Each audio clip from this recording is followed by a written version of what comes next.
रोई रोई बेटी पूछे सुन मोरे बाबा हो, अरे कैसन के रीतिया रिवाज रे ललनवा, अरे कैसन के रीतिया रिवाज रे ललनवा।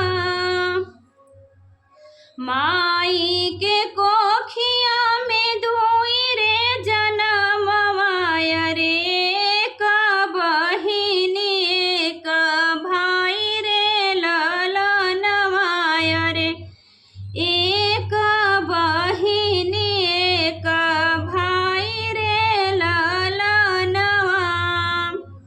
बेटा के भइले बाजला बधाइया, अरे बेटी के भइले मन उदास रे ललनवा, अरे बेटी के भइले मन उदास रे ललनवा।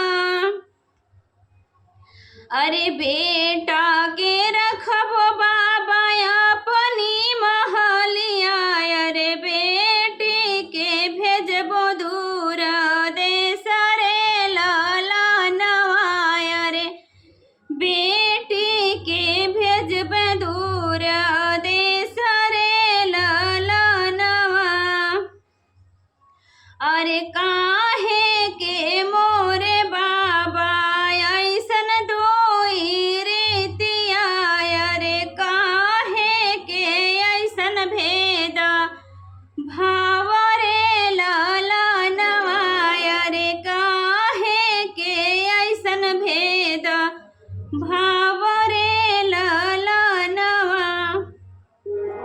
नाही मोरी बेटी हो कवनो दुई रीतिया, अरे नाही बाटे कवनो भेद भाव रे ललनवा, अरे नाही बाटे कवनो भेद भाव रे ललनवा। तोहरा जनम बेरिया बाजला बधाइया, अरे खुश रहे घर परिवार रे ललनवा, अरे खुश रहे घर परिवार रे ललनवा। बेटी बियाही गईली दूसरे के घरवा, अरे बेटी बियाही गईली दूसरे के घरवा, अरे एही से बानी हम लाचार